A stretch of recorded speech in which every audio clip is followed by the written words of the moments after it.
G'day guys and welcome once again to the Starswift Chronicles. My name is Michael from Ask a Pathfinder. With me, of course, is the ever illustrious crew of the Starswift, led by, of course, Captain Ulrich Keene, played by our very own Guy Chandler. Hi, Guy. Hello. How are we doing today? Great, thanks. And you, I've got hay fever, so that's why I sound like I'm in a bucket. Oh, fair enough. That's okay. Nothing to do with the fact that you're in like a giant spaceship and, which is fundamentally a giant bucket. No, absolutely, absolutely. It contains less trees, though, than Japan, so... Oh, well, fair enough. I mean, I live in the desert, so, we don't really have that problem as much. But Guy is going to be, of course, taking on the lead role of captain. And like any good captain, he should very well know who his crewmates are. So, Guy, today, your job, should you choose to accept it, is to introduce your crew to the people of the world. Well... Oh, and yourself, of course. I guess. Well, I suppose so. Well, as captain of the Starswift for quite some time, she, of course, is a very precious vessel to me. She's reliable, she's fast, she's fairly well positioned to carry out the missions that she has been prescribed to do, which is basically to support the Braxian escape fleet as we try and make our way to try and finding some new territory to call home. So on board the vessel, I have the very capable, very competent pilot in the form of Mr. Fell. How are you, Mr. Fell? I'm good. Just getting over a little bit of a hangover, but besides that, I'm doing fine. Of course, he wasn't drinking whilst on duty, I hope. Then in the engineering room, I have Mr. Zagutu, who is... always a surprise and delight to work with. Mr. Zagutu, how are our engines? Yes, I'm right on it, Captain. Just look that way. There you go. I'll just look that way. And then, of course, we've got Mr. Keene with us. How come I don't get any compliments? Compliments are earned. Fair enough. All right, well... without any further ado, our crew find themselves aboard the Starswift, heading towards the outer reaches of the yellow quadrant surrounding the Blaxian fleet, even. Having responded to a distress beacon from an escape pod.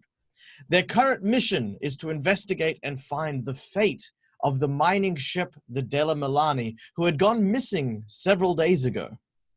This came, of course, at the request of one Commander Olef, a Sagetti man who was very insistent that the crew, should any survivors be found, be brought immediately to the Ola Nedelani, which was his vessel, while any resources or equipment salvaged from the Della Milani was sent to the Kaya Mokanen and returned to the dwarves to which the ship belonged. After setting out, they have found said distress beacon, which has led them straight to this mysterious pod hovering in space. What will they find aboard? Let's find out. The ship is yours, Captain. All right, Mr. Fell, would you please bring us alongside the escape pod? Mr. Zagutu, please prepare for zero-G operations. Mr. Keene, you'll take point on the away mission, if you please. Roger. I'll get ready. Hi, Captain. I got it.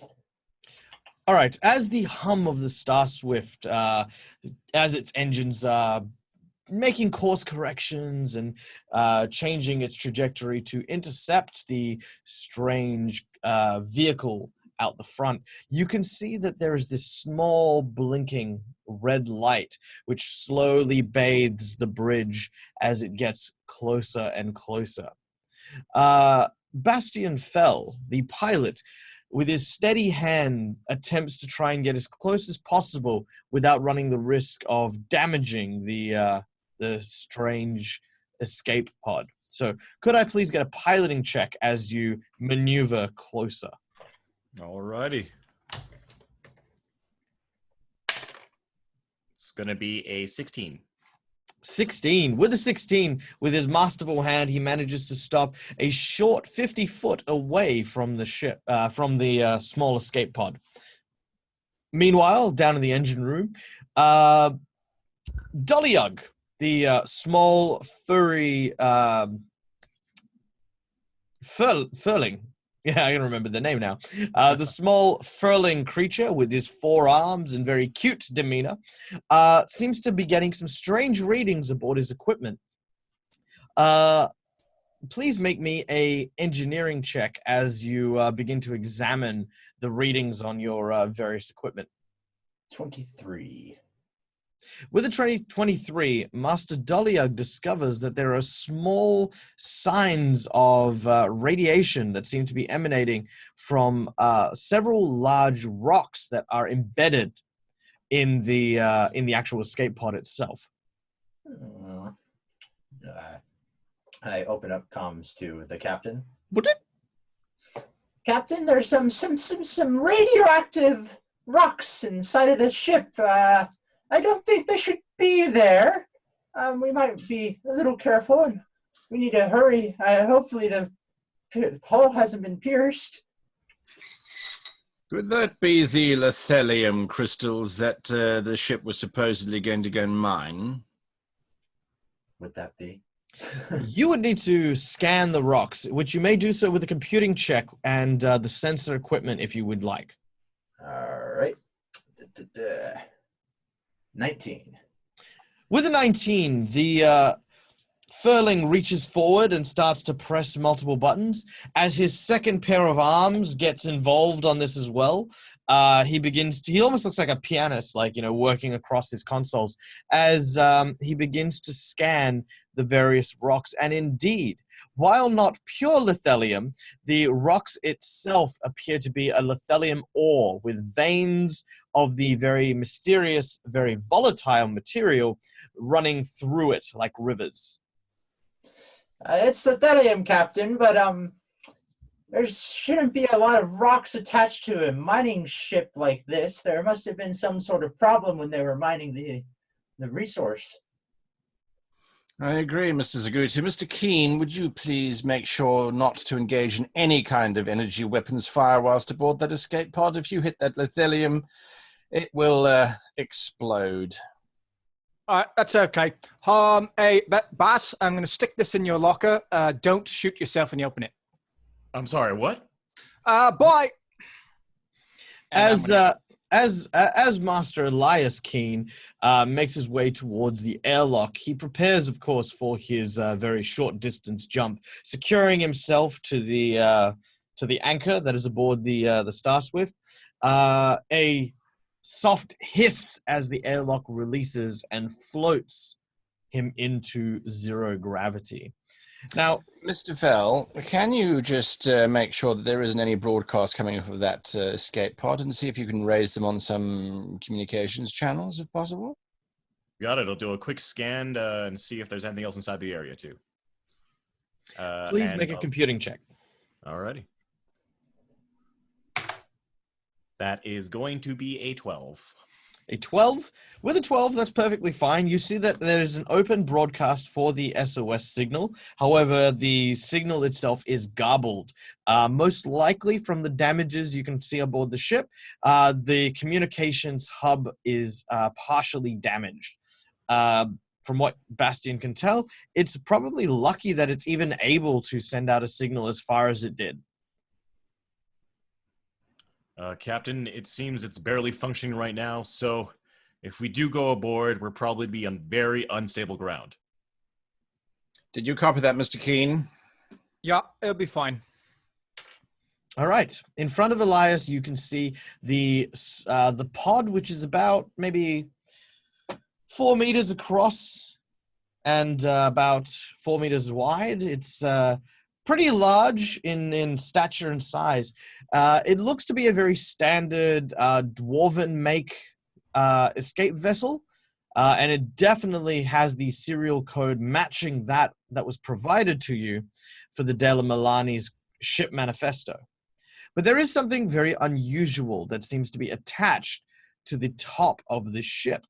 It almost looks like an antenna but it looks as though it's made of scrap, like someone's pulled apart the hemming and ripped through some panels, jobbed up some wiring, and literally just stuck with almost duct tape these various bits of metal and material up to the communications array.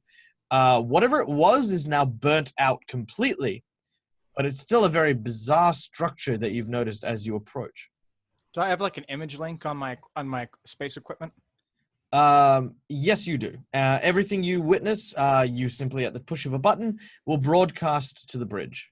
All right, I'll give that a quick tap and send it up to Baz.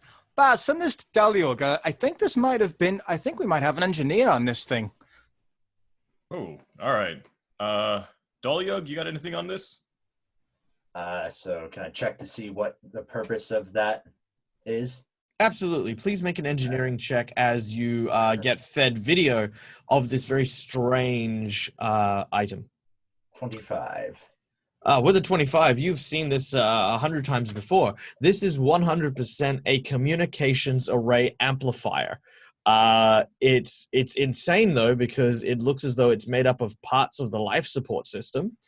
But you kind of look at it, and without it, you're fairly sure that the distance you are from the fleet, a regular signal would not have been reached. But with the amplifier, it had enough time for at least a single large pulse before burning out.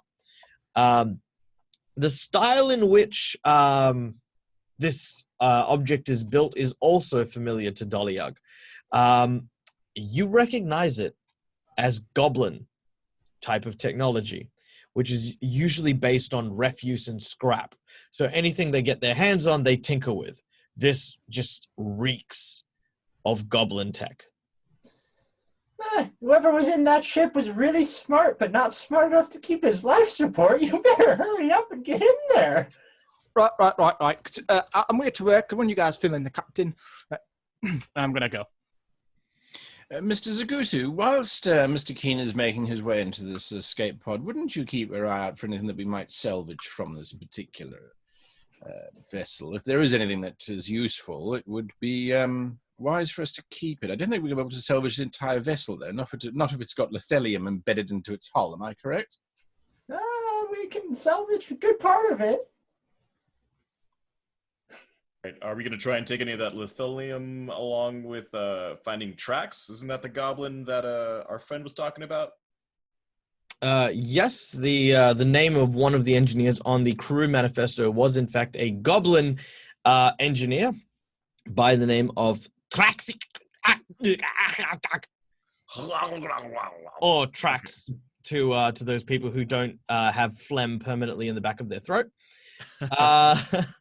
As for the salvaging of the ship, there is plenty of stuff to salvage, and what you would also be able to tell is that lithelium ore, at least the amounts that are currently on the that are embedded in the ship, you could probably salvage a little bit, and you would barely get a drop.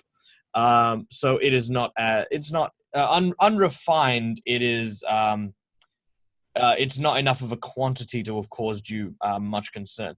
The ones you got to look out for are the huge crystals that exist near the ores, more than the actual veins. Okay. And besides the ship, Captain, the lithelium's not really worth much right now. Especially since it's not in short supply on board on the fleet either. So, all right, just keep your eye out for equipment that might be of value. Mr. Keen, are you there yet? Yeah, almost there. As he approaches, floating very gracefully through the void of space, looking around, you see the twilight of the entire world around you, just sort of drifting in an endless distance as you make your way towards one of the only things within your grasp, this large vessel. As you sort of strike it, you hear a soft thud as the metal resonates from your weight as it shifts and slowly tilts off axis. You activate your grav boots, which immediately lock onto the hull with a sucking thump, as you now look in front of you and can see the panel, which will allow you access to the interior camera system, giving you an insight into who or what may possibly be within. All right, with the deaf, I'm going to start interacting with it and start trying to get it to do to tell me what it sees.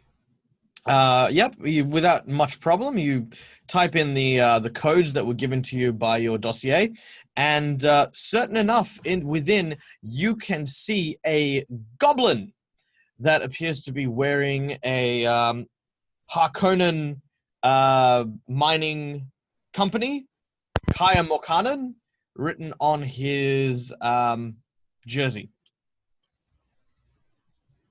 We got a live one. All right. Is there an airlock I can get on this? There is an airlock. However, I will remind you that you are in the void of space. And it is a pod with a single seat, well, 2 seats inside. To open so there's not an airlock on the Oh yeah, no. There is a standard pressure door. All right. Well, then in that case, I'm going to take, like, I imagine I got kind of like a hook that I can put on this thing, or like a magnet. Yep. And then I'm gonna tap it twice, as you do with any vehicle you interact with, and say, "All right, boss, go ahead and pull it in slow, nice and slow." All right, you got it. Before you do that, Mr. Feld, Mr. Zagutu, what are the chances of that Lithelium ore interacting with the ship's environment and causing damage to the vessel? Not much. Roll a physical science check. Don't have a scientist. I was gonna say, oh, we don't have a scientist. Yeah, good. It'll be fine. It'll be absolutely. Oh, you actually have physical sciences. No, I don't. I was lucky. Oh, I do. Oh wait, that's a train, isn't that? Yeah. Yeah, no, it's a trained one, so you can't do it unless you have it. So as far as Master Doliag is concerned, it's all good. It'll be perfect. It's a rock. It's fine. Bastian, however, can roll it if he wishes to. All right, I will.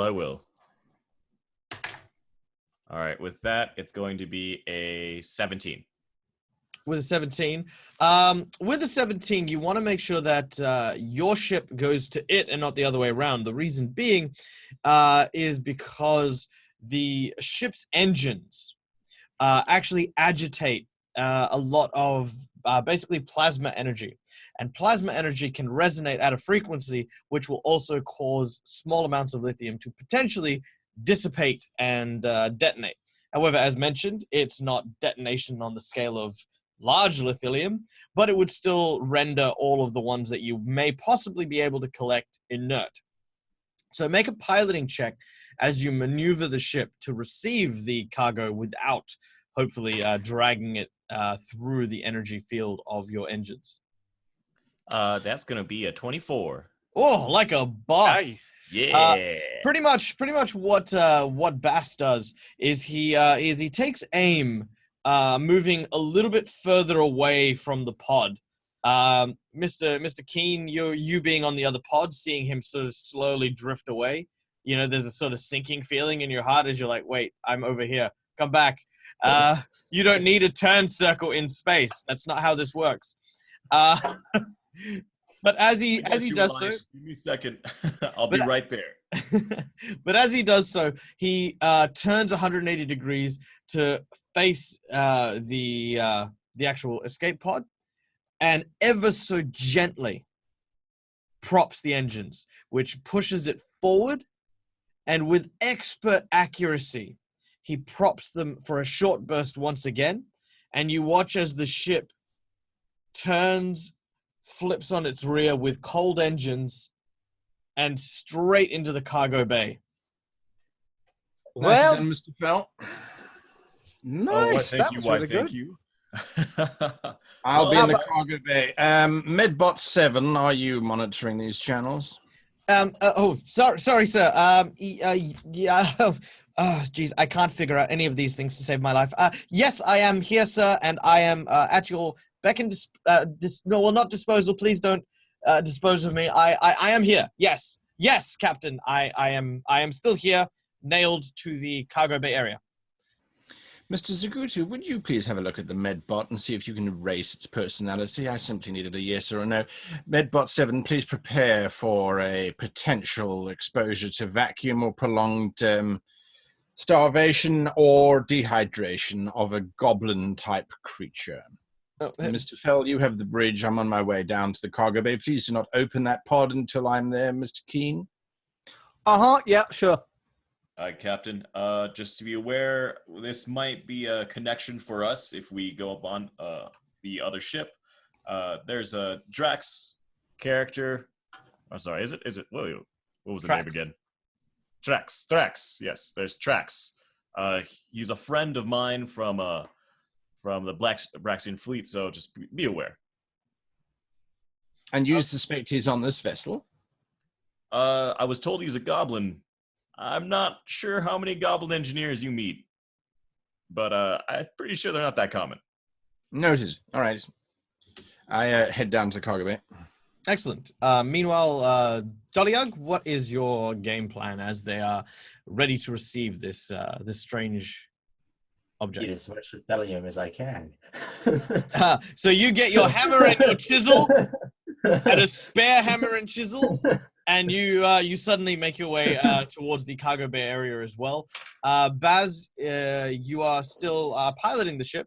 You can, however, set it on autopilot, giving control, of course, to Embeth, your ship's computer, if you also wish to. Embeth, you have control. I'm going to head over with the captain, just give him a little bit of backup. Certainly, officer. Switching to autopilot now. So as I kind of like ride in on this thing, expertly maneuvered, so I'll hop on. So Embeth, that was some pretty slick piloting maneuvers. Does that do anything for you?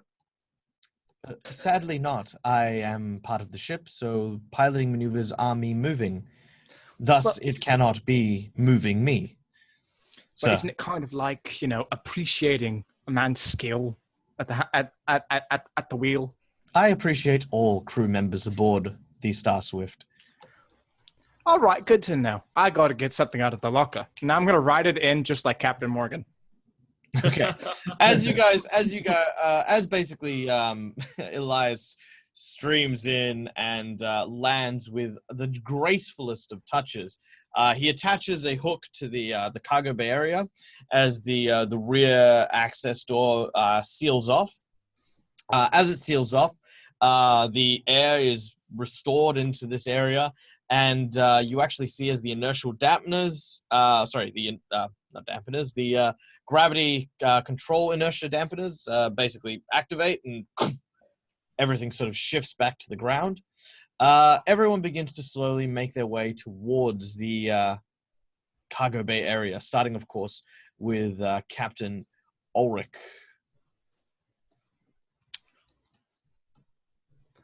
Look at this. Isn't this something? Saving a life, doing some good. Doesn't it bring emotion to your cold stone face?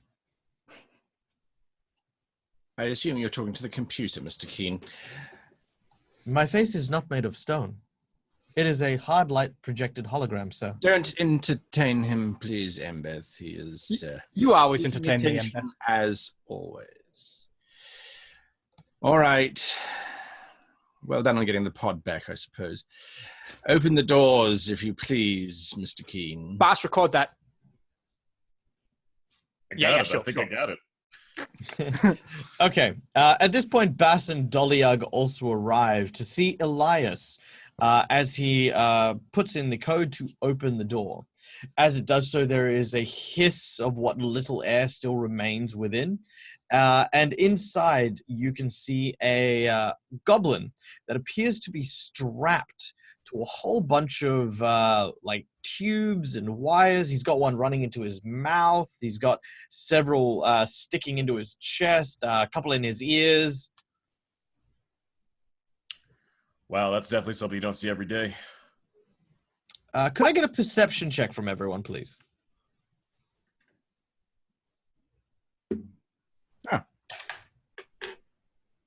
Natural 20.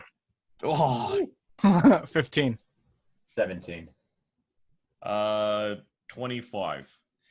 Bass and Ulrich, as the hiss of the pod opens and the small waft of that stale air escapes, you hear something unusual, something quick, something that rattled as the ship as it opened.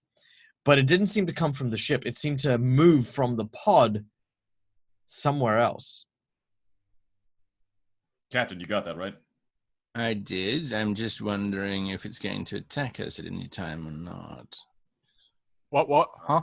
You look Mr. around. Keen, Mr. Zigutu, I think there's something aboard the vessel that was on the escape pod. Yeah, there's a goblin. No, something else. The goblin is firmly tubed. I'm going to take out my knife and say, "Any of you guys got your pistols on you? Yes. Get me covered then." And I'm gonna enter.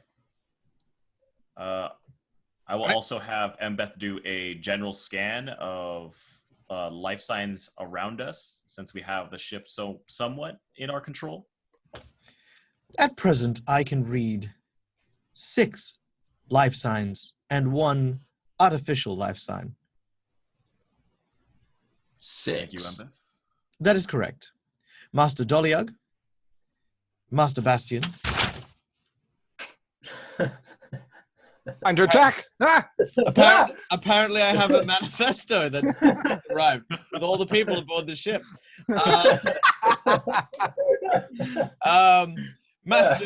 Both masters Elias and Ulrich Keen, the sentient robotic organism known as Simon, the goblin humanoid, and an extra life form, which is yet to be identified. It is approximately the size of a household cat. Can I start communication with Embeth? Could you start communication with Simon, please? The other ship. Accessing now. You can hear from the other ship. Yes, sir. Yeah. Simon, how is our goblin pilot friend doing here? From what I can scan from the ship, sir, he is suffering from major malnutrition as well as explosive decompression. He must have actually spacewalked with minimal protection at some point during his journey. There is some catastrophic damage, but it appears as though he's rigged some sort of life support structure out of the life support structure. And it's all that's keeping his organs and interiors together, sir. How do we remove him from the pod? Well, you'll need to bring him over to the med bay, and I can look at doing it within an enclosed environment. If you were to if you were to try and remove him in his current state, a balloon filled with lead is the ample description. It would burst and send bits of goblin everywhere. So, Mr. Zagusu, can you please make sure that you can get this goblin and his contraption out of here in one piece and over to the Medbot 7 unit? I can do my best, but goblins. Don't worry, I don't think he's going to be doing anything in particular. In the meantime, Mr. Fell, Mr. Keen, we need to find this cat creature. I don't like things of foreign origin wandering around on our vessel. Embeth, can you identify its location? Right away, sir. It appears to be heading onto deck 7 towards the engineering bay. I'm going. I'm just running. All right. I will do the same. Allow me to place the actual tracker upon your PDAs. You can see that on your hands, where you've got your armband for your communications, there is now a small interior layout of the Starswift, as well as several small images representing you, and a small image of what appears to be a cat representing this creature. I'm so glad the cats made it off of Braxia. They're such a wonderful species. A few pets did. Very surprised as how every single time we find an escape pod, there has to be some small animal we have to chase. I don't like this. I think that was a very bad representation of Candy. She was a lovely alien. You know, if she didn't try to kill me the 9th time, I think I would have been fine with it. All right, fair enough. All right, let's go. All right. Captain? I'm going to head up to the bridge. If this creature's after the engineering, it might be trying to take control of the ship. If it can't get to engineering, it might come back to the bridge. Very well. You hastily make your way towards the bridge, while Master Dolyug, what is your course of action? That's a good one. So he will attempt to remove the goblin as carefully as possible, knowing that some parts of goblin technology aren't worth it. All right. Please make an engineering check as you begin to examine the rig that he appears to be attached to. 17. With the 17, you believe wholeheartedly that you can remove him and the rig from the escape pod in order to move it into the medbay. However, upon your examination of this technology, you have found several explosives, and they will need to be disarmed before you can remove him. I open comms with the captain. Captain, we might not want to remove him yet. There's some bombs here, and I would hate to just die without someone else watching. I would hate for you to die, Mr. Zagutu, especially aboard this vessel, because it would probably take the vessel with it. Why are there bombs attached to the goblin? Well, probably to keep something from removing it. More specifically, you identified that these bombs seem to be attached to the life support system. So should the goblin perish or should the goblin die, the bombs would then detonate. A lot less about removing him than to trick the bombs into thinking he's dead by taking him away, if that makes sense. Captain, he seems to have put a bet on himself that he'll blow everything up with him. So, prepare for maybe some bad stuff to happen. It was nice working with you, Captain.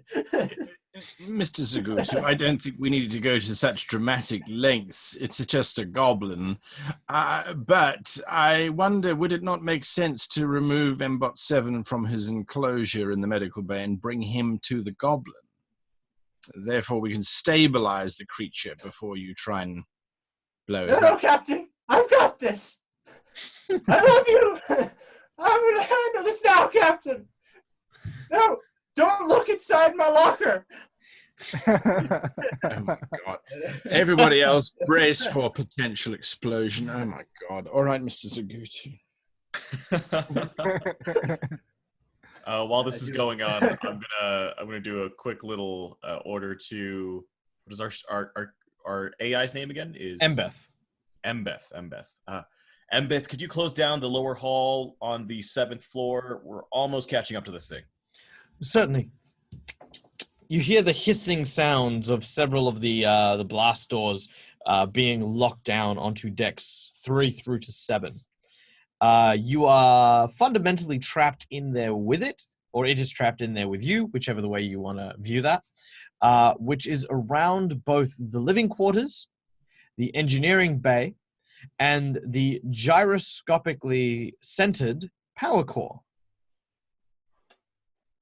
All right, let's continue on chasing this thing. You got this, Elias. Oh yeah. I'm right on its tail. I'm coming up on it. All right.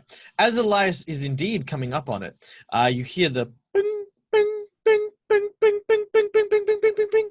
As you veer around a corner, you can see what appears to be a mechanical hand, like almost like a robot hand, clawing its way across into the engineering room. God, it's a hand, and I'm gonna run over to it. I'm gonna try to tackle it. All right. Please make a grapple attempt. Now, for those of you playing at home, Starfinder has a grapple attempt in which he rolls a d20 against my KAC or kinetic armor class +8. It is a rather difficult maneuver to handle, but let's see if Elias has this. Alrighty. That's an 8. That is not great. An 8, not great. As Elias jumps forward, attempting what is only known to the rugby community as a spear tackle, he leaps forward as the hand, being so small, it sort of scurries under his tackle and Elias cracks his shoulder onto the door frame of the engineering bay. Oh. Bastian and Ulrich witness this. All right, Dave, come on. It's fast. Holy cow. All right, Bastian, what do you do? I guess I'm gonna continue on a chase and go on with him. All right, stepping over Elias, you look inside and you can see the creature like this.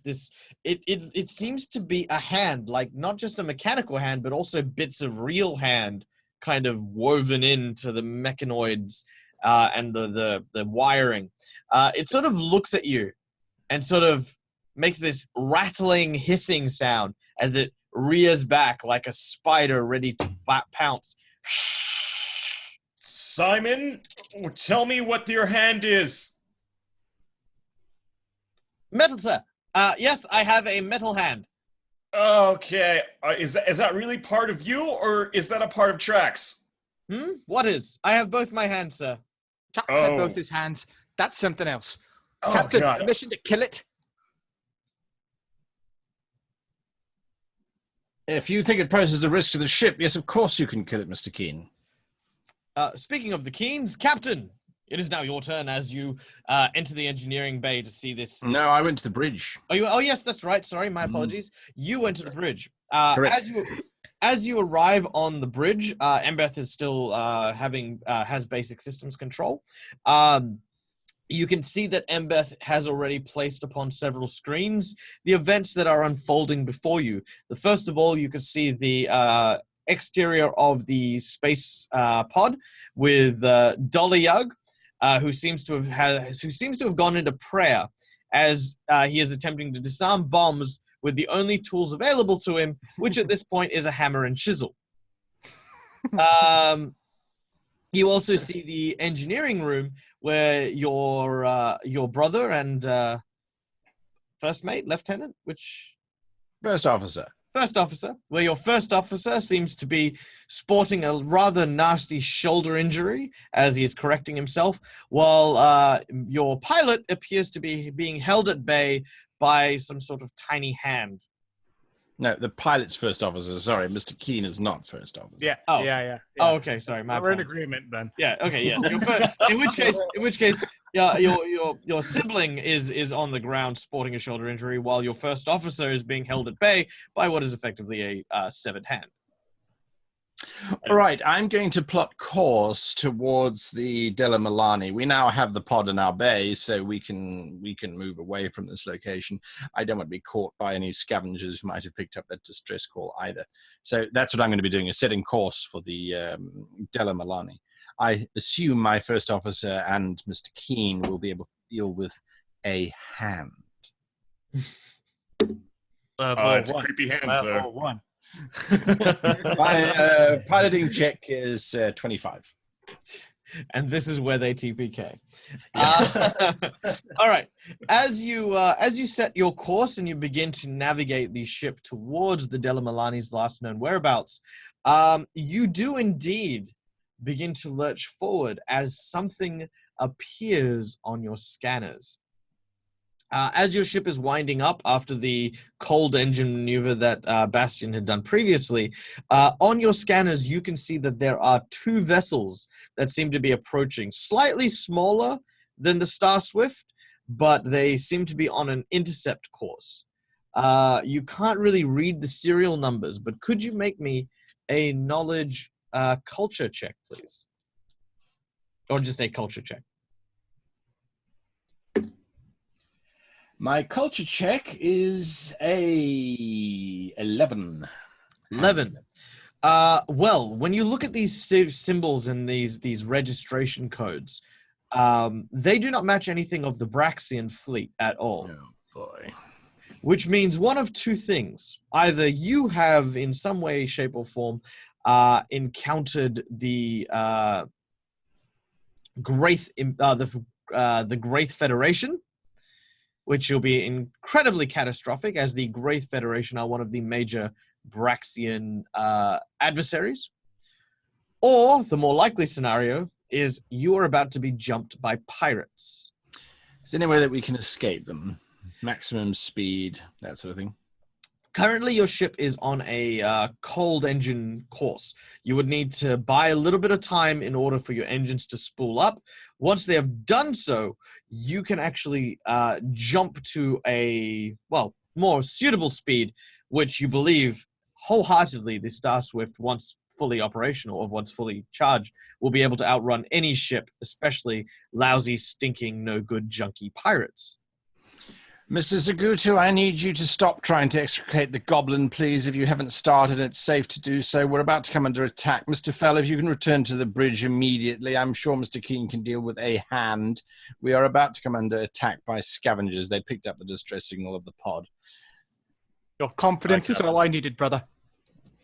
It's not confidence, it's desperation, Mr. Keene. I can't hear you. I'm interpreting that as I will. The comms seem to go silent as everyone begins to make their maneuvers. Dolyug. I ask Simon to see if the goblin will live long enough for us to do this. How long does he have, Simon? How long does he have? Well, Master Dolyug, if you can simply uncouple me from the med bay, I'm certain I could make my way over and ensure that he remains stable. Fine. Go ahead.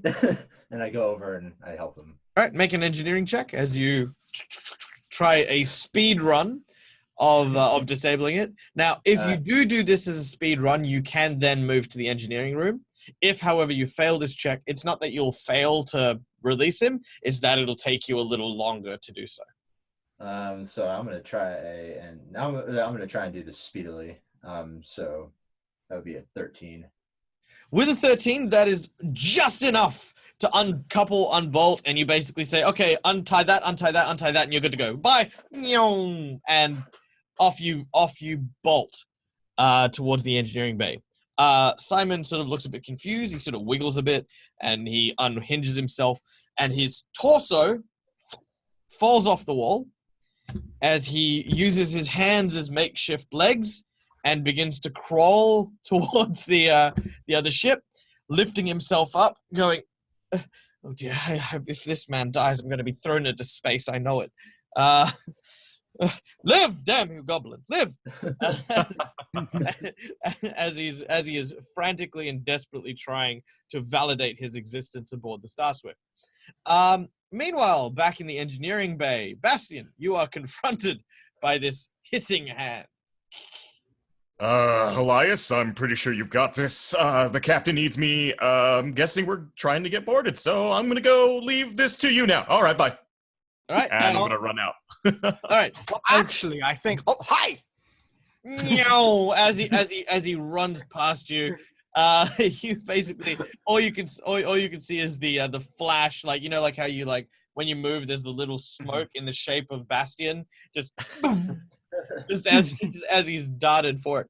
Bast, as you sort of run, you sort of have a few moments to kind of think to yourself like, oh god, what's attacking us? Pirates, bandits? What do we got this time? Yeah. And as you do so, you veer a corner, and as you do, you see a giant wall. Oh, that's right. Embeth, please open door 72 onto the ship so I can get back to the bridge, please. Sir, that would breach quarantine. Are you certain that this is what you would require? Right now it's locked up inside of engineering, so if we can keep it in that room, I think we'll just lock that main door. We'll be fine. Are you sure? I'll need an authorization code for that. Authorization code Q1I. Okay, very well.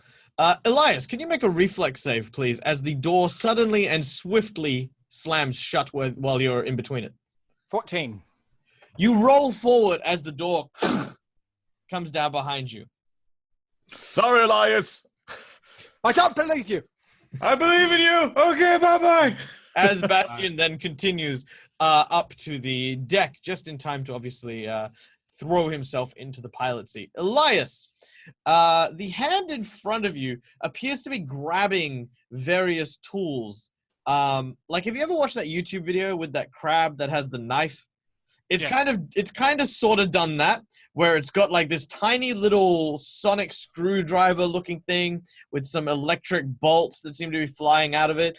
And it seems to sort of be stabbing itself in various locations. And then every time you sort of try to move forward, it sort of waves it around like, back off, man. All righty there, Mr. Hand. Walls. Now you act very nice, and maybe you don't have to die, or else I have a very specific digit for you. It sort of goes.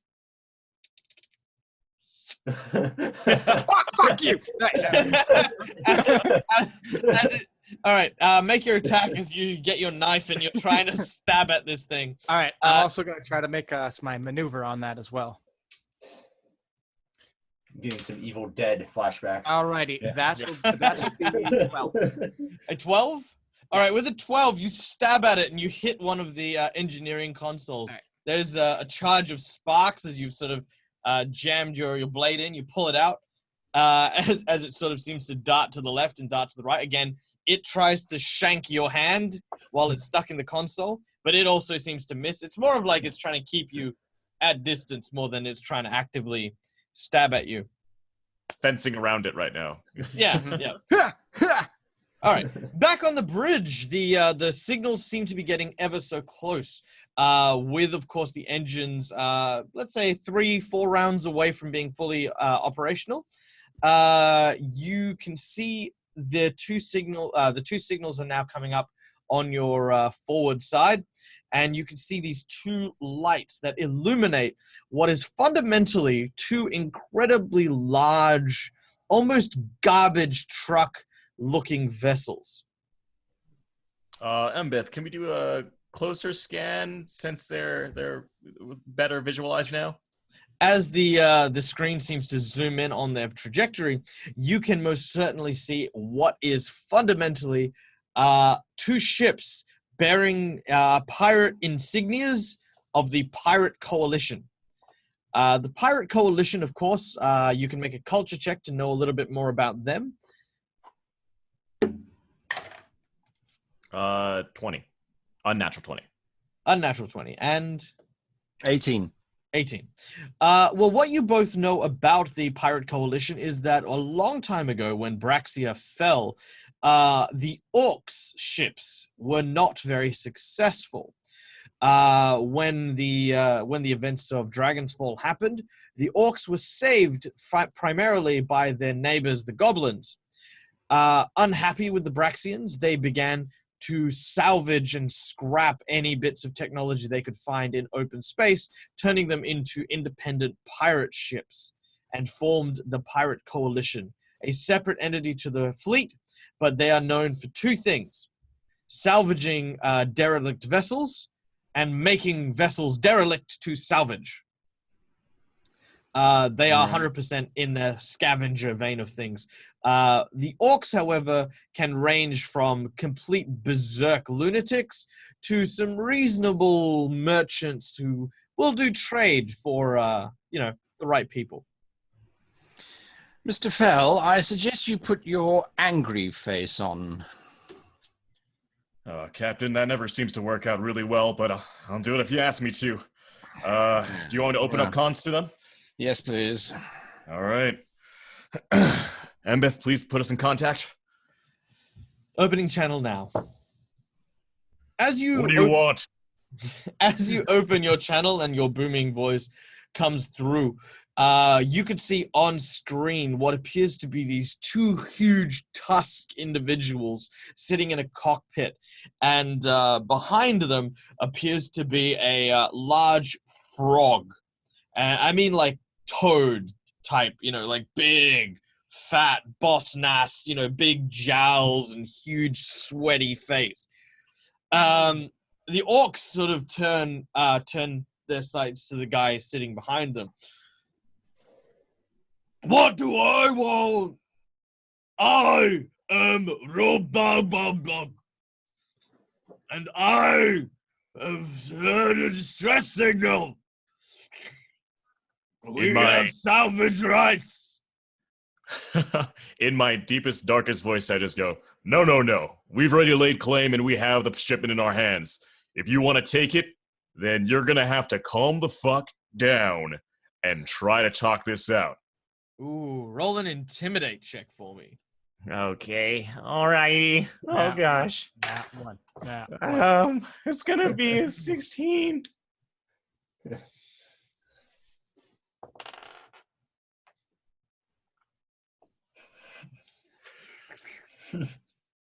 Perhaps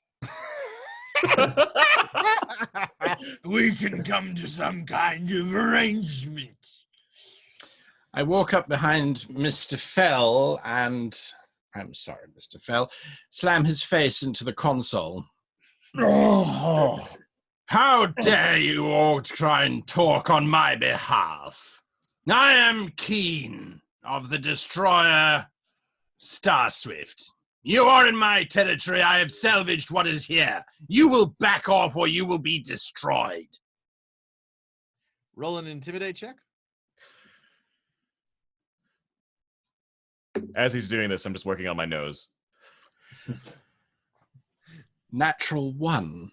Yeah! Oh, I see you caressed my nose. I apologize. Yes, I walked up and sort of stroked the side of your head. Billy. Billy, shit now. There's an orc monster about the little ones. We've heard of this, Keen. You're bluffing. I've got more ships, and my ships were built to pull others apart. So, if you want to keep what you found, True to Mr. Fell. suggest you make it more lucrative. I definitely start shooting as fast as I can. And is there any way we can discard the ship now that we have our passenger on? You can call Simon and find out. Simon, are we? I just break comms. Simon, are we clear? 1 minute, sir. Sorry. I've got this. I can do this. The explosives are stressing me out. I'm okay. I'm fine. I don't have nerves. Okay, let's do this. Okay. You've got it. I believe in you. Yes. Who spray paints all the wires black? Okay. All right. I've got this. All right. Brace. Ah! We're good. Okay. I'm out. Yeah. Okay. This is heavy. I need someone to help me lift it out, but it's clear. It's good to go, and then you can throw it out. All right. Dahlia, do you have a chance to help him out with that? No, I'm going down to the engine room. Dahlia is in the engine room, banging on things, trying to get everything working as quickly as possible. I don't think I'm even. The door's closed. Oh no. Oh yes, that's right. Dang it. So as you've sort of run, we'll actually backtrack a little bit. So as this conversation is happening, Dolyug has made his way to the engine room, and the engine room is closed. Open the door, Emmett.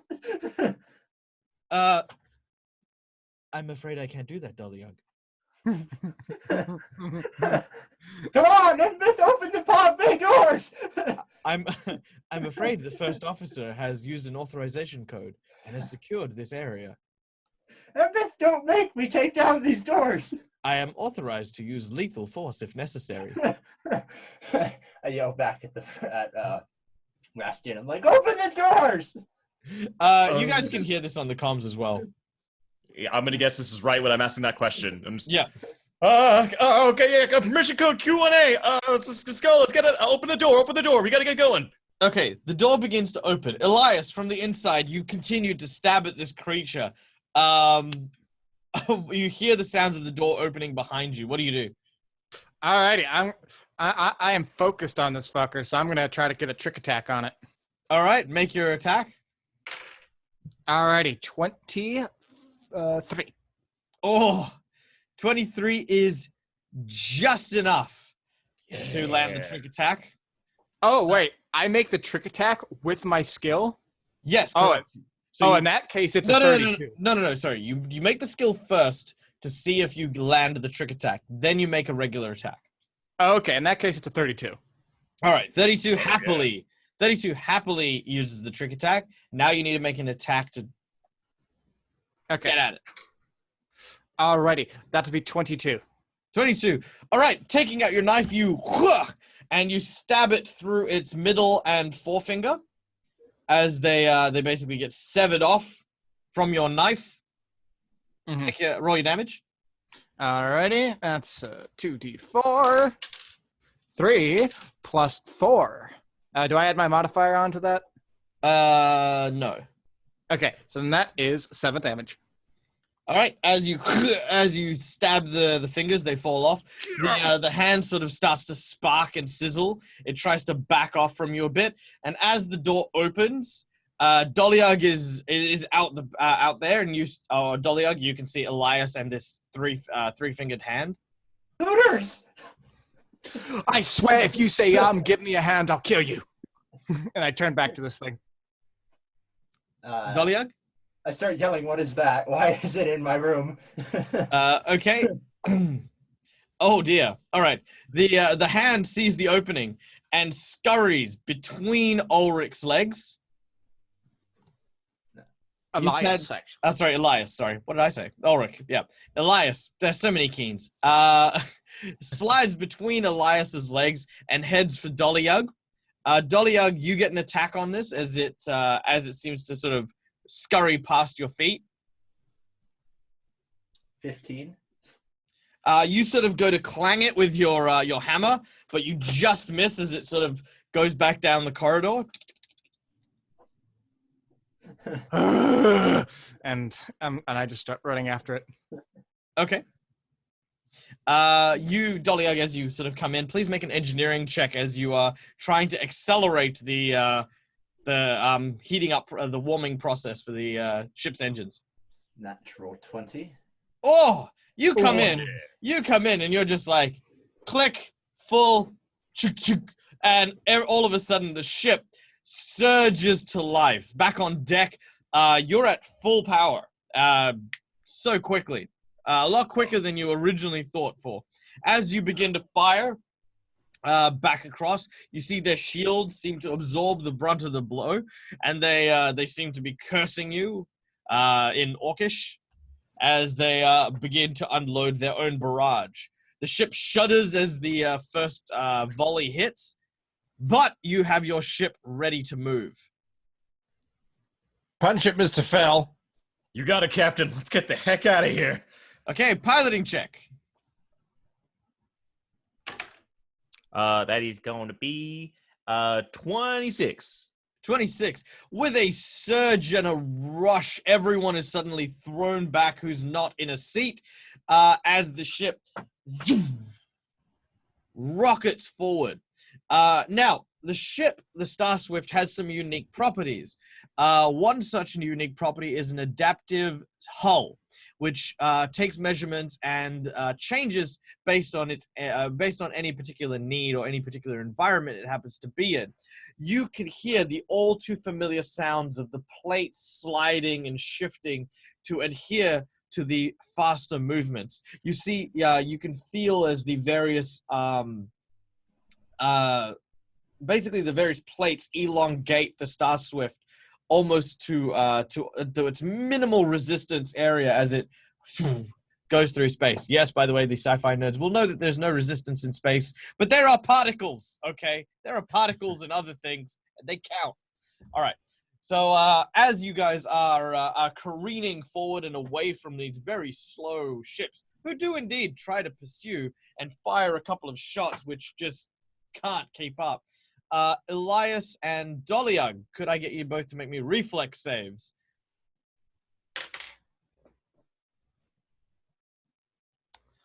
Alrighty, my reflex save comes out to 19. 19.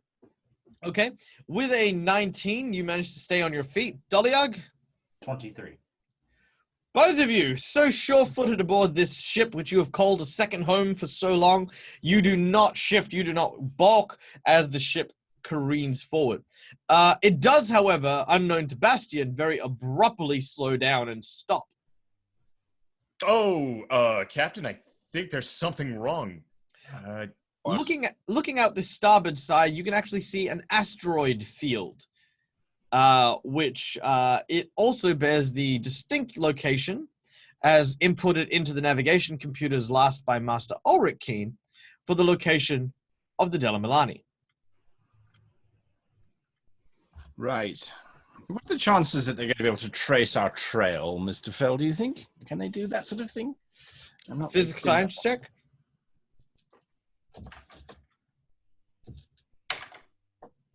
That is going to be a 20 unnatural. With a 20, you feel as though, yes, most certainly it would take them a little bit, but they could track you down. The catch is that you are now officially in the red quadrant. The red quadrant, of course, being a dangerous quadrant because it is more than a week's travel from the rest of the fleet. Meaning that should a warning go out that the fleet is about to enter Star Warp, you would be getting back by the hairs of your chinny chin chin. So no one is really supposed to operate this far out. If the pirates are this far out, they suffer the same kind of risk from the pirate coalition. So their Star Warp would basically be trying to keep up with the Braxian fleet, and they would in turn also be left behind and stranded. Sir, would you like me to see if I could get Emereth to try to pulse us down a little bit and hide and cloak us?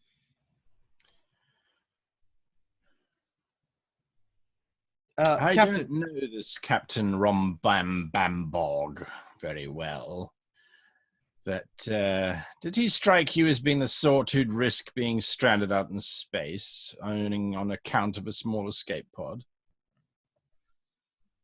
I mean, they are rather greedy, so we could always risk that, but I don't think he's bright enough to actually want to chase us. Oh, very good, then. In which case, then I think we should just set a course directly for the Della Milani if we can find her in this asteroid field and make haste so that we can get back to the fleet as fast as we can. Mr. Zagutu, have you managed to get the goblin out of the escape pod yet? I don't know. I'm right to the engine room. Well, can you go back to the goblin if you please? Make You sure want me that to go to the engine room? You tell me to go to the thing? That's a stressful job, man. That's bombs. Yes, that's what I'm particularly worried about. you see, Dollywug basically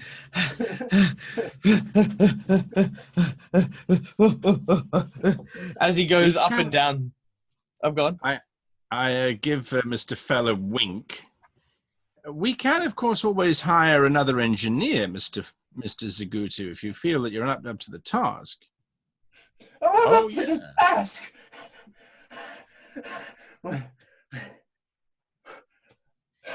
You could find another engineer if you wanted. Oh, I'm not too sure about that. I'm pretty sure Samson definitely had someone in mind last time we talked. Isn't that right, Elric? Yes, I believe he mentioned he had an engineer who was looking for a position. But You have fun going through this booby trap. All right. Mr. Keen, have you apprehended yet our sixth organic life form yet? I'm going to use your tendons as shoelaces, you stupid! And I'm going to lunge at the thing. All right, he's still chasing after this three-fingered thing as he's lunging at it and he's stabbing at it. This thing is really nimble, really quick. I'm very fast as well. Yep, please make me I assume your trick attack.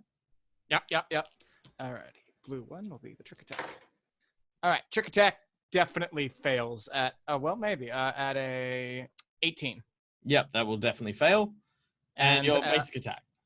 A base attack is a 19. 19? Oh, as you stab it, you don't quite cut off one of its fingers, but deal your damage as you stab the back of the palm. 4 damage. All right. As you do so, it seems to be heading towards the cargo bay area. It's heading for cargo bay and as it trying to duck and dodge Elias as he's swinging through. Meanwhile, in the cargo bay area, you could see that that Simon is sort of there. He seems to be kind of passed out, like he's actually fainted almost. As Dolyug arrives. No fair. And then I checked to see if he did his job. Yeah, he's been successfully removed.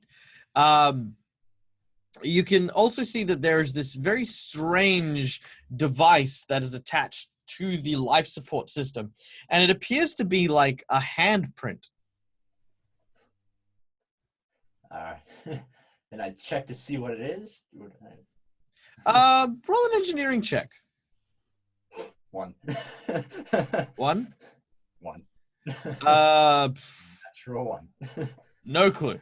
Could be anything. You put your hand in it, you know it's not for you. Bloody goblin technology.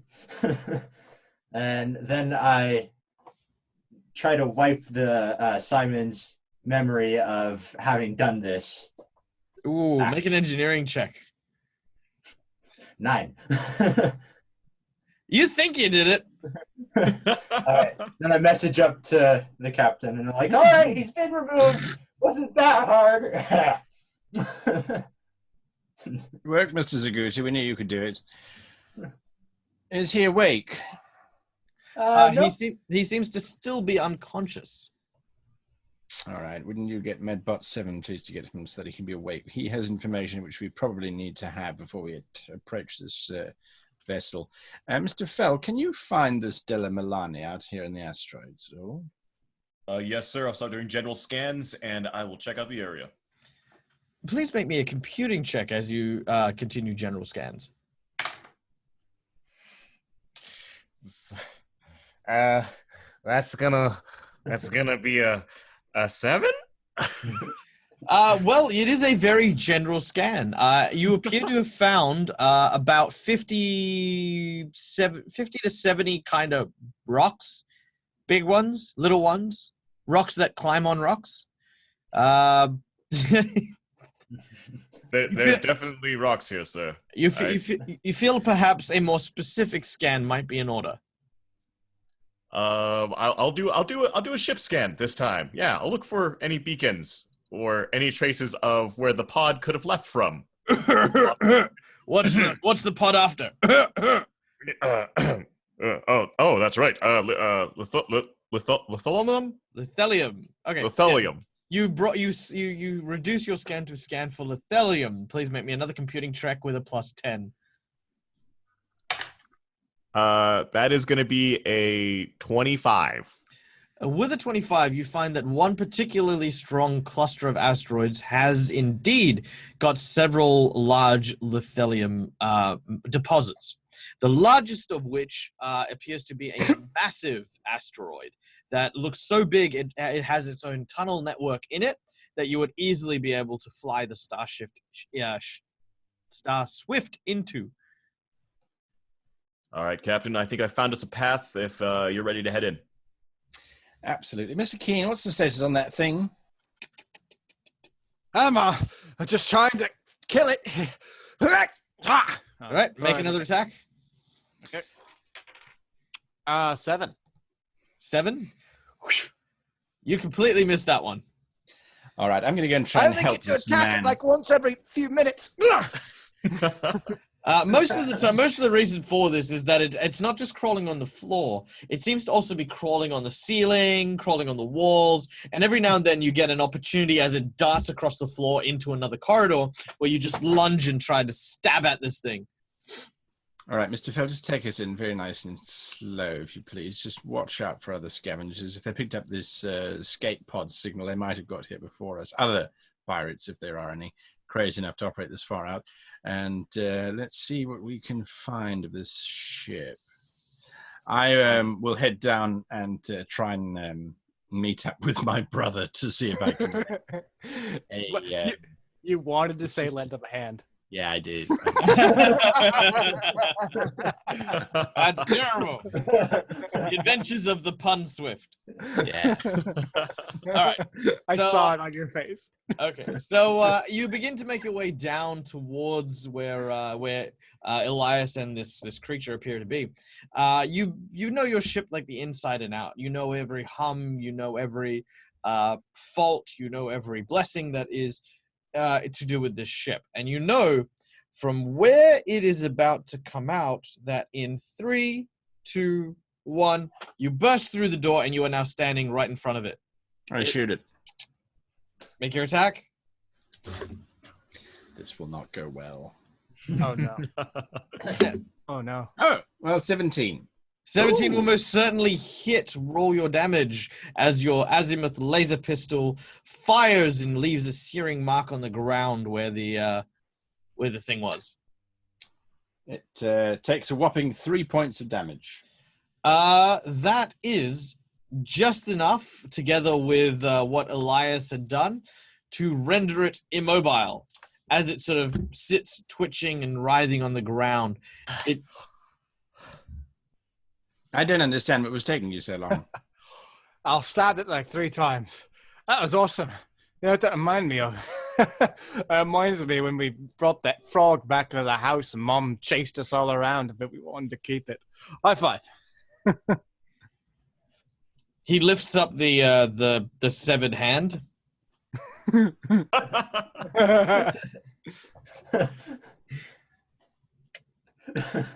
Oh, wait, hold on. Bass, could you play that recording for me? You mean this one? I suppose he did well enough. I suppose it did well enough. I suppose it did well enough.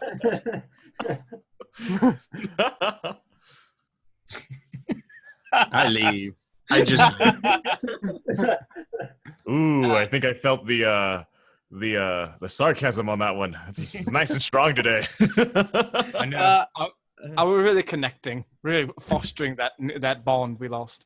Now, as you have the hand in your hand, you turn to sort of inspect it, and you can see what appears to be a... No. I went there. I was thinking it. I was like, oh,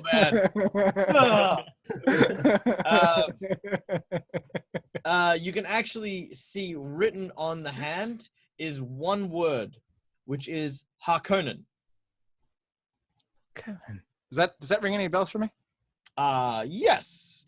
It is in fact the name of the crew that were after the Lithelium. Hey, Captain. Take a look at this. He shows you the hand and the... Read the part on it, not the stab wound.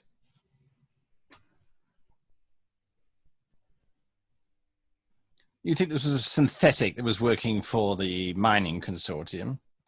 I think it's worthwhile giving it to Deliog. Maybe he can figure something out.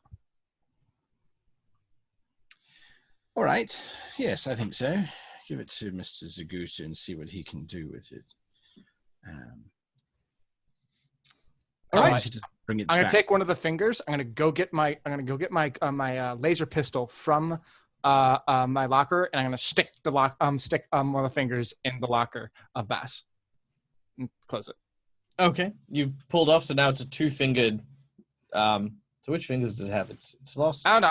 I cut off one of them, so Yeah. So it's kind of like doing this. I'm down for this. Touch It's of ready it. for surfing. Yeah. My boy, Dali. How you doing?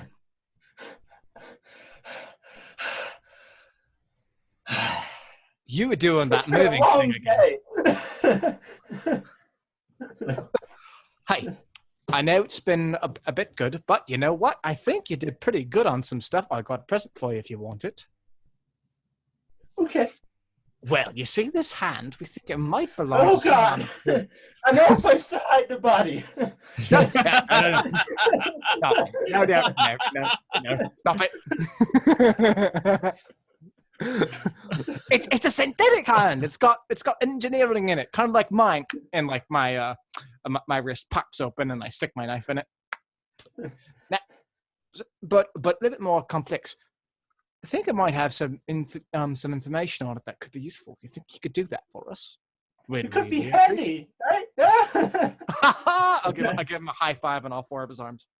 And I take it and continue on my own. All right. Inspecting what you were already doing, you look at the handprint signal and you straight away go, I can't figure this out. If only... I've got no idea what this thing's for.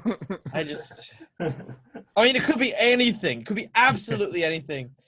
I have no idea. Slime it around. It's like a slime it around the hand signal. Yeah, it's like a lock of something.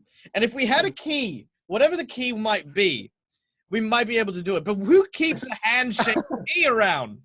This is ridiculous. It's absolutely ridiculous. Sitting over here. And Oh, wait. it might need its fingers. You could try. Who knows? Yep, you put it there. It's nothing seems to happen. It need its fingers back. All I right. don't know what you're doing with them. I'll drop the other 2 off. You'll find the other one in Baz's locker. Okay. Oh, okay. All right. I go. Dollyak, you walk over to Baz's locker. As you open it up, Baz, would you describe the contents of your locker, please? Well, inside the locker is pretty much a mess of bottles. Some of them with my name, some of them with Elias's name, and a small one with Dolyug's name on it, and a few old scotches for Ulrich that is wrapped up for his birthday that's coming up soon. Oh. And then the severed finger, along with some weird little knickknacks that are probably from Elias. Grab it. And All right. Yep, you certainly grab the finger and I sniff the bottle that has my name on it. it seems to give off the strange and distinct smell of peppermint tea. Oh, all right. If peppermint tea were vodka. I pick it back up and I slip it into one of the pockets and, and I take one of Ulrich's as well and The wrapped up one or the non-wrapped? the wrapped up one. Thank you. No wonder he never smiles. All right. So then he closes it up and he rushes back over, placing the fingers back. The hand begins to pulse onto the device, and as it does so, there's a sharp. Jesus bloody Christ! Oh! Jeez, bugger my giddy aunt! Where am I? Who are you? Oh, God! Jeez! You're alive! You're alive! I didn't think they made chia pets in your size.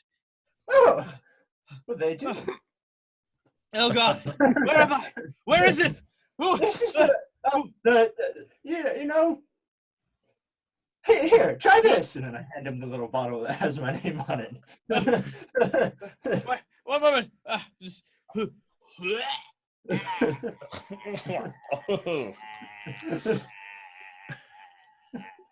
Ooh, is that the sound of life I'm hearing, or Dolyug? Are you trying a new trick?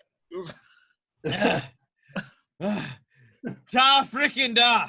He throws it over. He throws the pipe over, and he takes the whiskey. Oh, that's what I bloody needed. Oh, nothing like vodka on open wounds to. Just give me. Who are you? I'm the engineer. What? I'm the engineer. Oi! I will cut you. All right. I pull out my little knife. This is an engineer standoff, huh? Yeah. All right. Come at me. Come at me. I think that's bad. I was born and my mom tried to eat me. All right. I'm not afraid of you, you four-armed fabby.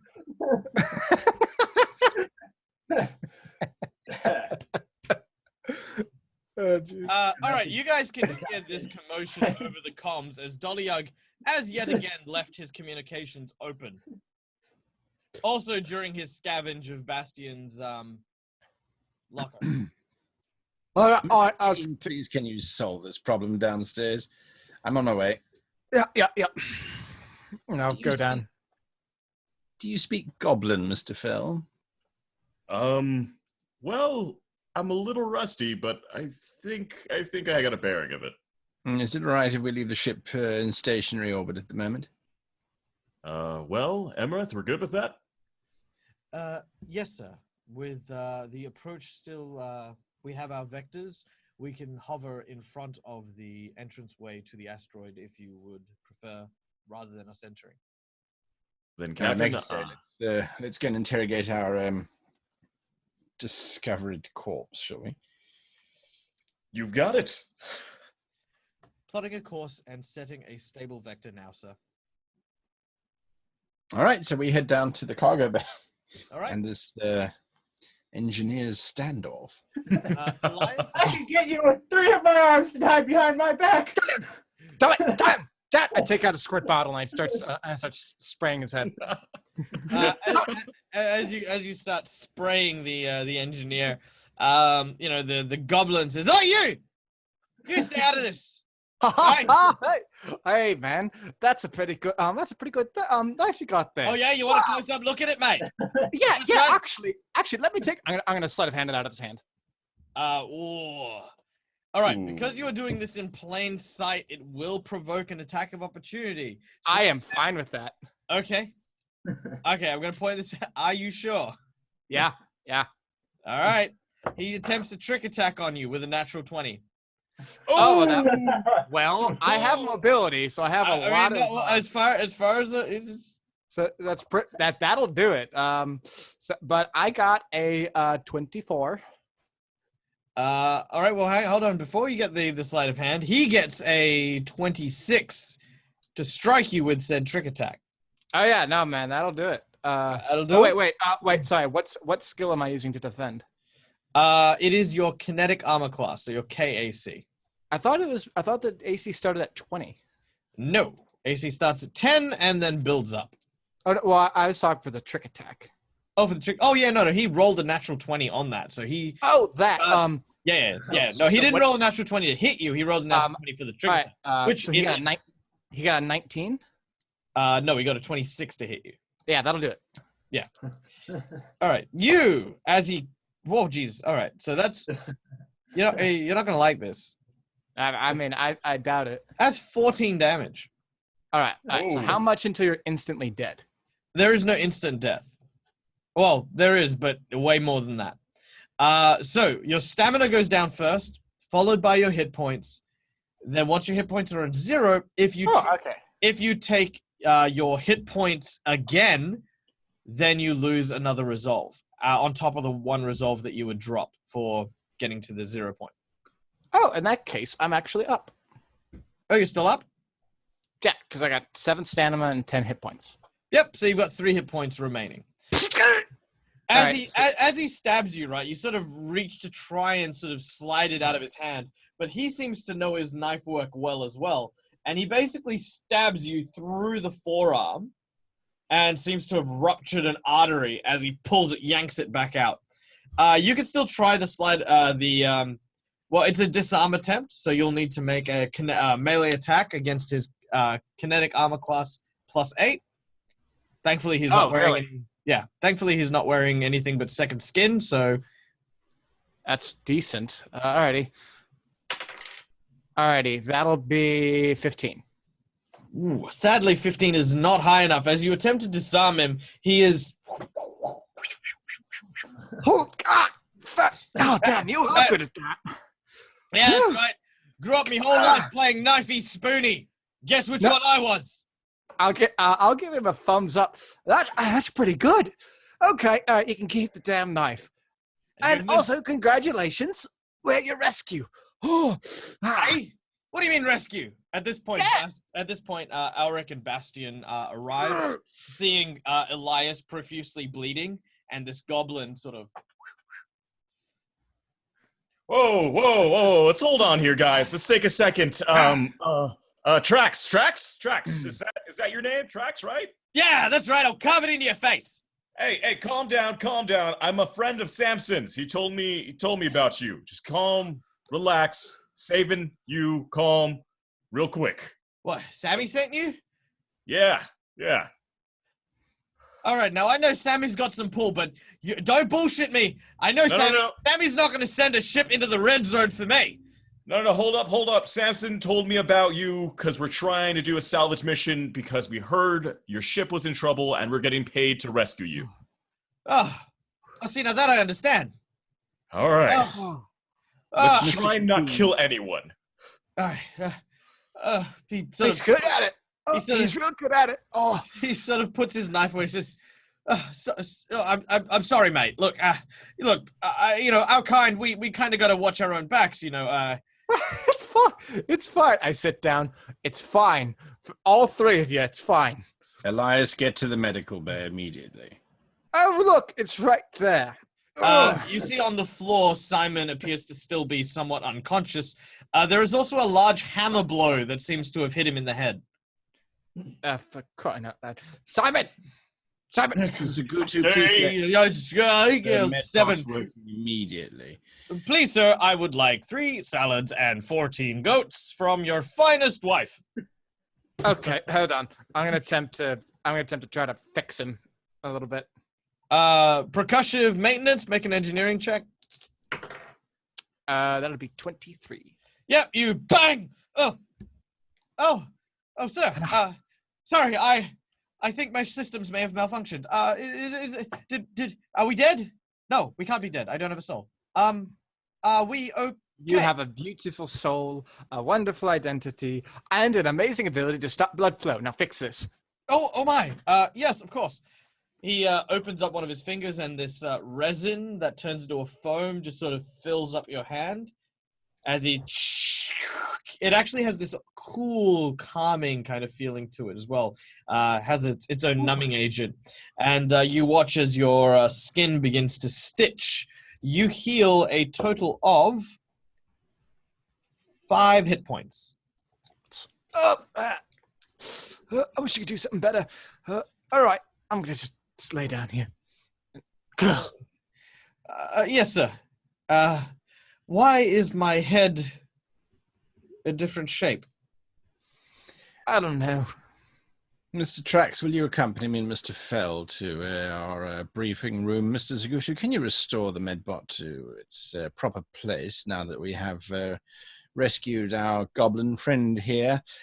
And then go about doing what we discussed earlier with regards to the wreckage of the escape pod. Mr. Keene, are you going to be all right? You know what? Just give me like an hour or something, so maybe he can fix this up. He got me pretty good. All right. As you begin about your duties, Dolyug and the medbot sort of lunge it over his shoulder, make their way towards the med bay where he's to be refixed. Elias kind of lumbers behind, following, holding his very bleeding hand, while, of course, Trax has accompanied both Bastian and Ulrich to the meeting room, which is towards the forward end of the ship.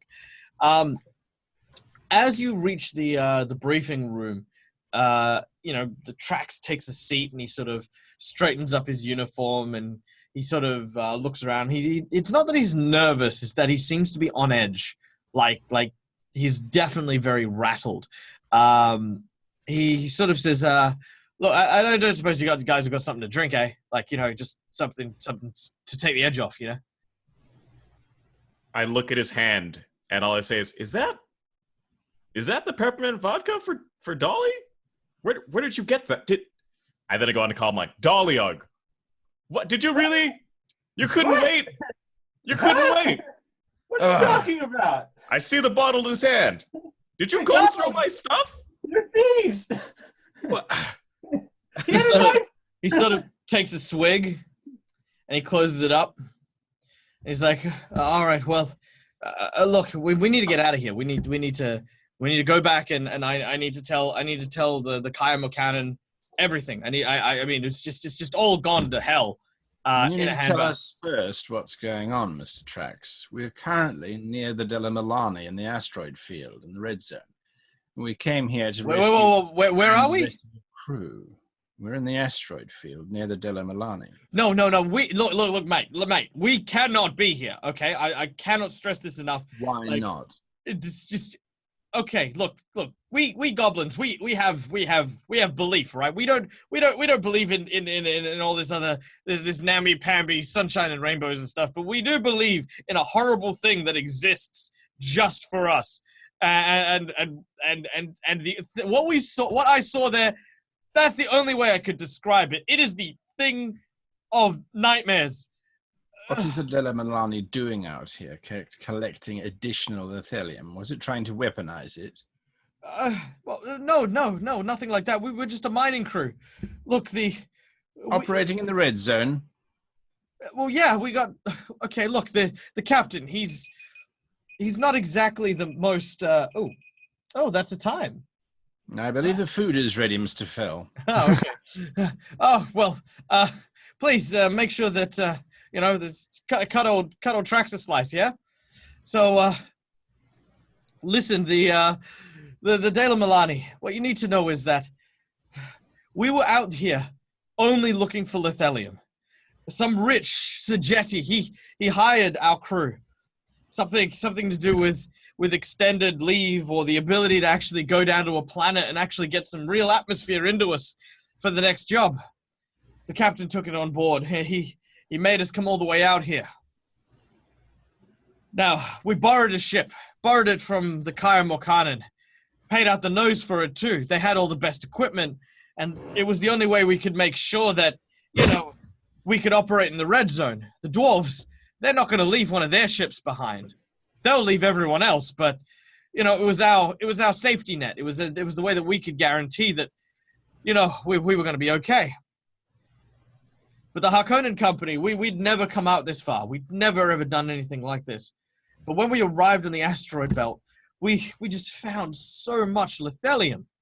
Like, I mean, I know we don't have a shortage now, but I mean, this could fuel us for decades. That's how much we found. But we were after something specific. It was a red lithelium. Something we hadn't seen before.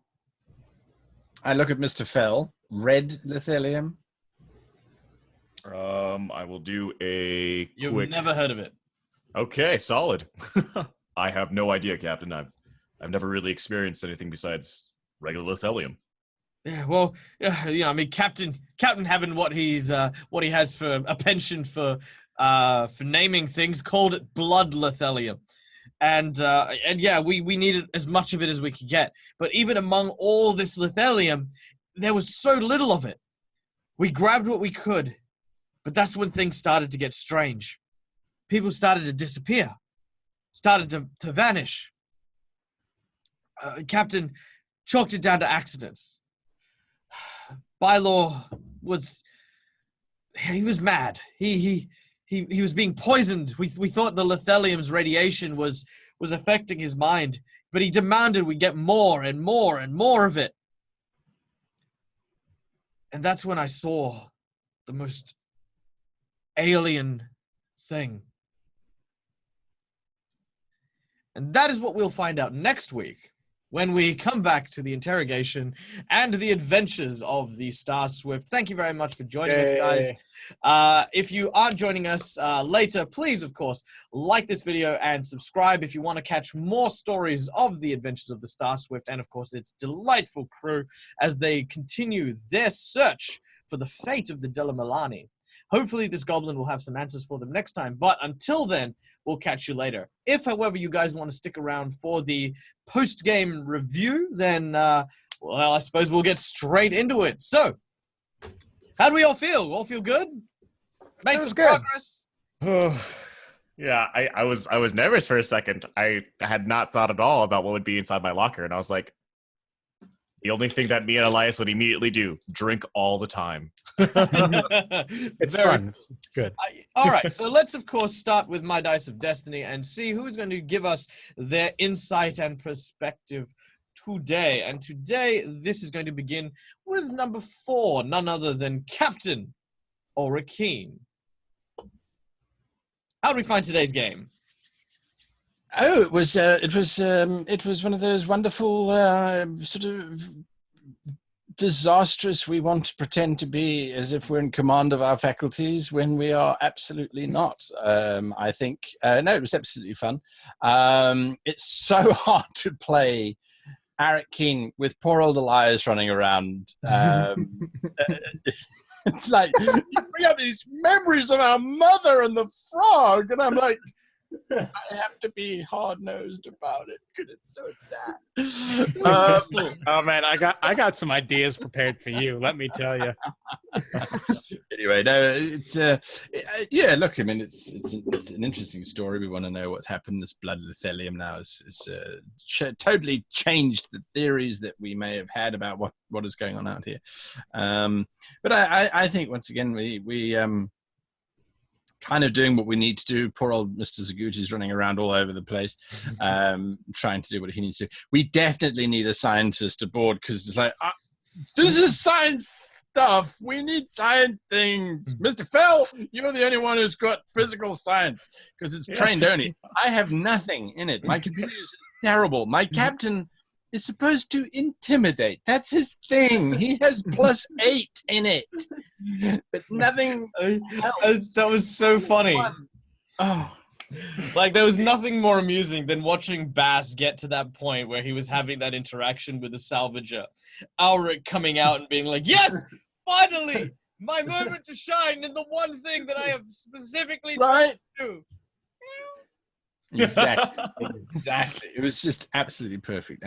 Although we'll give a shout out to a thing that I think a lot of GMs do, particularly with that kind of thing, is that when you roll a natural 1 for Intimidate, and I don't know if some of you have experienced this before, but whenever you roll a natural 1 on Intimidate in particular, it's the only one where you will countermand yourself if you fail. Like, say for example, you disable device, right? Sure, there's a point where you break a lock if you fail to check enough. But it's not like if you roll a natural 1, all of a sudden a huge barricade appears on the door and it suddenly becomes even harder to do. You know what I mean? Like, nothing like that actually occurs. But Intimidate, I've always found, is one of those ones where if you roll poorly, like for some reason there's this undertone of needing to undermine that player or that character. I greatly dislike that, and I hope that, you know, if you watch this, if you watch it again, totally go watch it again, by the way, you'll see that I didn't actually do that. I didn't make it so that, you know, he felt inferior, because I think that's a terrible thing to do at a game. All right, so let's now move to Bastion. Bastion. Your really experience. Fun. Yeah, it is. It's been entertaining trying to learn this character because I'm still trying to figure out, like, if he's like a super nice guy or like super. I got your back, Captain. I'm gonna do everything everyone needs, and then I'm going to sit back here because I don't want to talk anymore, and this is too much work. I think that's a really great dynamic too, as I'm seeing Bastion evolve into this very friendly, very happy, very passionate character. But then there's these demons quite literally in his closet. And I love that idea. And I love the symbolism of that too. Like, I was just like, that's brilliant. You can't write TV shows like this, you know? So that was very cool. And I think you're doing an awesome job with Bass, especially today. Let's move, of course, to Doliag, the guy who's probably done more cardio than anyone on the ship. Found the character. Woe be the days on the Windswift. Starswift, yeah. The one, the ship I didn't do it. that we are currently on. Woe be the days. Yeah. Anyway, so I found the character out a lot right here. At least what I wanted. I don't know if it came out, but I found it, so I'm happy. So, and I'm looking forward to more antics of the character. Oh, I'm excited. I'm gonna try and put a wig on that bot. You will have luscious long hair by the end of this. So that, yeah, fair enough. Awesome. No, I love Doliag. I think he's a really interesting character, and I think he's. Oh, and there was another part between me and that goblin. I was like, should I like full on attack this goblin for engineer pride, Well, I think then Elias did it for me. And so Well, the thing is, I think the standoff worked. It was adorable. Like these two little short guys, like, we don't have reach. But no, I love Dolyug, especially because I think he is actually currently the only alien aboard the Starswift at the moment, because everyone's a human. Is that correct? Mm-hmm. Yeah. Correct. So yeah, I mean, it's really interesting because he's got such a different personality. Playing around with exactly who he is. I was very surprised that he forgot he had a flying drone and was actually walking everywhere. So I mean, fair enough. I could have said something earlier, but I didn't. I was like, no, run, little man. Very short. Explosives. No, that was one cool. little man chasing another little man. Exactly. And speaking of chasing, the most exciting chase, Elias. So much fun. So much fun. Oh my goodness. I've been over this break from session 0. I've been having so many ideas of like, all right. So what's Elias after, right? And I know exactly what he's after now, and I have so many interesting plans, especially for my poor brother, that I can't wait for, and ones I expect to take more injuries for. So I am very happy I got to be the first injury. Oh yeah, That's true. That's right. First blood. Yeah, it's a nice. Too. Yeah. Oh my gosh. I was like, well, okay, that works out fine. I'm great. He's a good fighter. Ow. I was like, I have 10 HP. I took 14 damage. I hope the death rules aren't too terrible on this game. It is Pathfinder. Oh yes. Well, I mean, okay. Well, the death rolls actually aren't too drastic. Like, I mean, the advantage is that Starfinder kind of leaned a little bit on 5th Ed. So when you hit 0 hit points and 0 stamina, you actually start bleeding resolve points. So resolve points are kind of like your catch-all point system.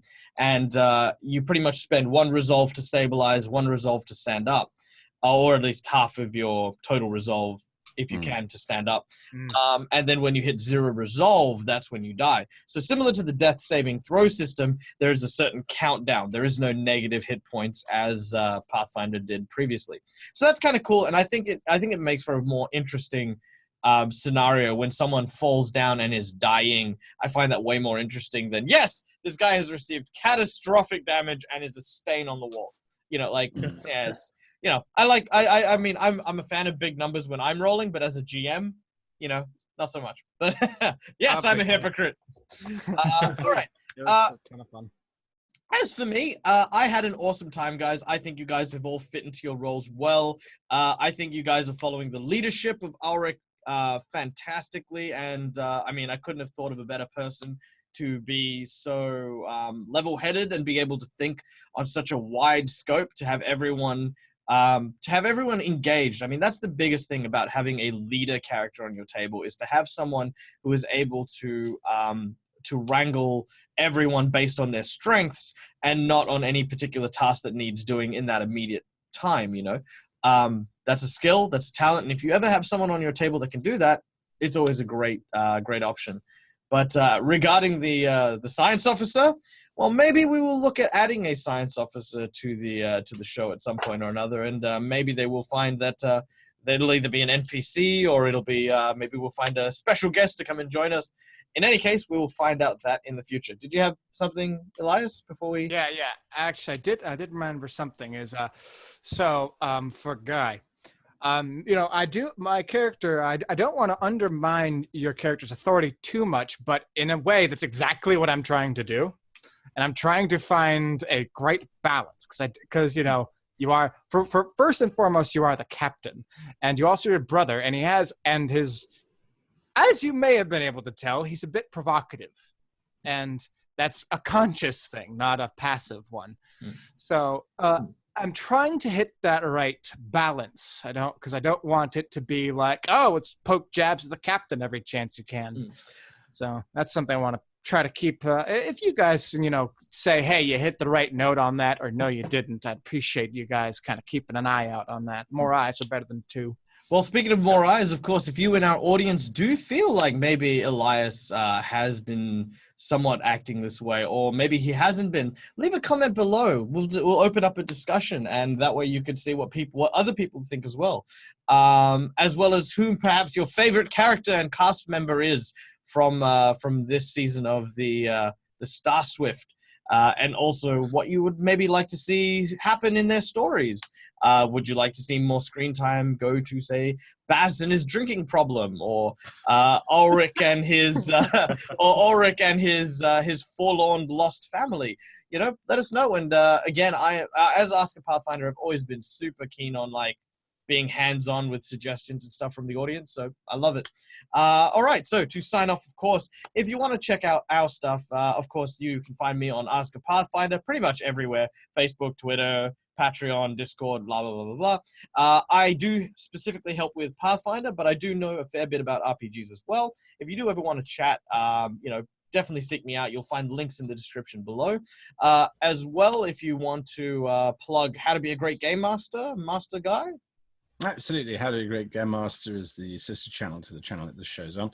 And you can find that on YouTube. And of course, you can head on over to the website, www.greatgamemaster.com, where all of the videos are hosted and played out as you might need them, which of course are videos on how to be a great game master and how to be a good player as well. And those come out weekly. Mm-hmm. Baz, do you have anything to plug? Right now, not so much. You can follow me on Definitely Bond on pretty much every sort of social media. And besides that, I'm good. Cool. Elias, do you have anything to plug? Yeah, you can follow me at Josh Hopstock on @Nerdawell on Twitter. I'm a budding journalist, so it's going to be some fun stuff. And as soon as I graduate, so I'm really looking forward to that debt. Crippling debt, always the great sign of a good education. America. And of course, Master Doliag. So you can find me on Twitch at the Duke of Doom. I stream semi-regularly. As we call it. After this recording, I'm going to try to stream. So if you ever are lucky enough to catch me, do it. There you go. And of course, if you do want to check out some more really cool and fun adventures, do be sure to check out the other show on the Bacon Battalion called The Adventures of the Windswift, of which I was a part in the earlier seasons, and you should go check those out as well. But the new cast that has been going on have been absolutely fantastic. I've been an avid fan. I've been watching with bated breath on what is currently, or at least at the time of this recording, an investigation into some drow trials. So I've been, that's been very exciting. So be sure to check out all the stuff that we have. And guys, as always, till next time, keep your dice rolling and make sure your ideas stay mindworm free. Have a good one.